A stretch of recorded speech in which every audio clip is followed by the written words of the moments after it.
I sit here at my desk, alone. As the candlelight illuminates my study, a quill floats a mere inch from my paper. Sitting here in distress, I can't seem to write anything down. Is this a case of writer's block? I don't know, but something has clearly stopped me from writing. Could it be that I'm just stuck on my own thoughts? I mean, it's a possibility. With all these ideas running through my head, it was hard to try and articulate words into a proper and easy to read sentence. It's not a quick process, otherwise I wouldn't even be holding up this quill anymore. So, yeah, maybe that's my problem. I'm still stuck. As the quill floats, my head hits the desk in front of me. The candle burned out. For a second, it was pitch black in my room. Using my magic, I relit the candle before lifting the quill back into the air. Somehow, as others would call this a miracle, something came to mind. It's an idea! Yes! I wasted no time writing down the first words to a poem. The summer once brought me such life I've never known before. I stopped. I lifted the quill from the paper, glossing over my words. Summer seemed to stand out to me. Why did I write down the word summer? My eyes grew wide before I bowed my head in sorrow. It had hit me. Oh, that was Velvet's favorite season.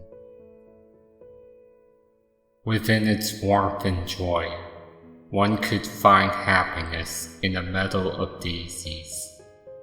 When I met her, my cold heart melted from the mare's warm touch. I placed my hoof on my chest. Somehow, someway, that lady managed to reignite a fire of passion and love within me. She taught me how to smile once more and enjoy the simple things in life. Her favorite spot was a bit beyond Ponyville's city limits. It was within a valley, a small meadow with patches of flowers and a large oak tree. Almost every weekend, she and I would escape the hustle and bustle of city life by visiting the site. Once we arrived, we would play in the daisies, run around like wild horses, and then rest beside each other underneath the tree. To this day, you can still see our initials carved into the trunk. VR for Velvet Rose, and PN for me, pen name. However, summer doesn't last for as long as any pony wishes it could. Sometimes, they yearn for a chance to see it another day. Velvet had a full-time job in Manhattan while still stuck in Ponyville. This caused us to say so many goodbyes, followed by a see you soon.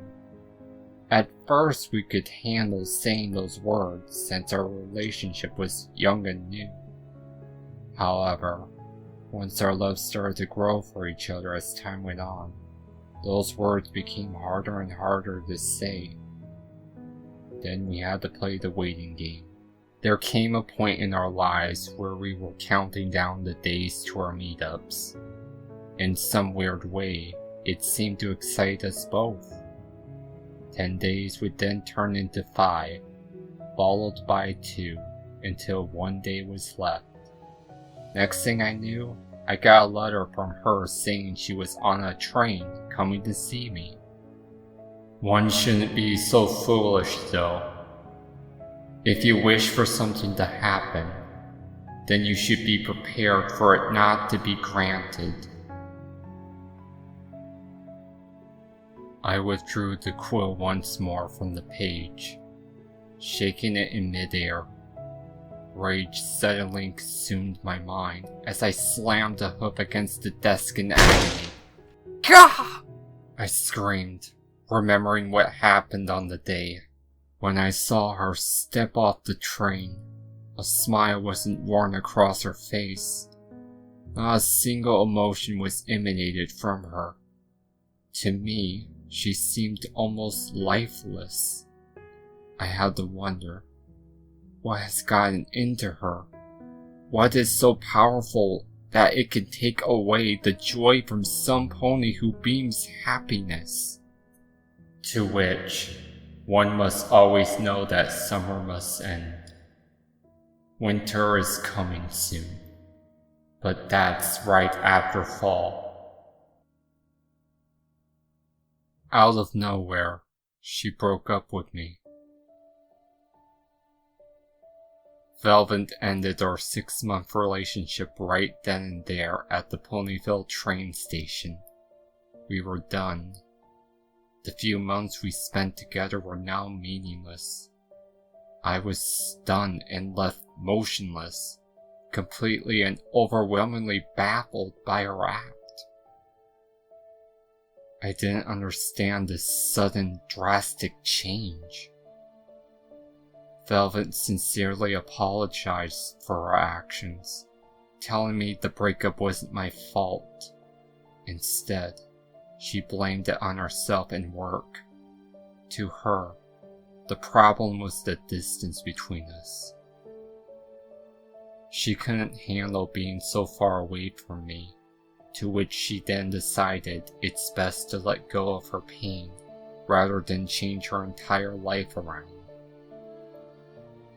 With her situation as it is, she couldn't afford leaving behind the city to come and be with me. Just like leaves, you will shift and sway in every direction as you fall. The wind is now your guide, and you can't fight against it. I begged and pleaded for Velvet to change her mind. However, she was already dead set on her choice. Even if I was to somehow work it out with her, there was nothing I could say or do to change her mind. The decision was final. As a goodbye, she kissed me before boarding the train back to Manhattan. I just stood there in pity, trying to hold back the tears as I waved goodbye to her for the last time. There she went, and I wasn't chasing her down like I should have done. I guess my emotions prevented me from doing so. Once you finally settled down, the cold grasp of winter comes bellowing in.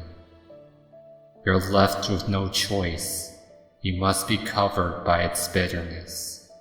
I went home and cried for hours on end. I didn't know what else I could do except let myself sob and complain over the loss of my own joy and love. My Velvet was as sweet as an apple, kind as an angel, and more loving than a mother to her child. She showed me how to care and be happy, but now I guess I need to show myself how to grieve and get over her. Otherwise, how will you ever know it's over? How will you know the warmth of spring if you hide underneath the leaves? It took me a little while to move on from the pain, but not over the memory of her.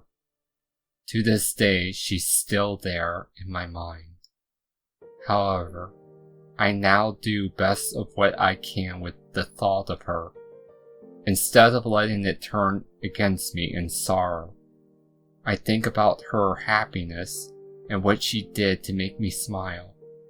That way, I could never think about her with bitterness of that day clouding my thoughts. I crack a smile.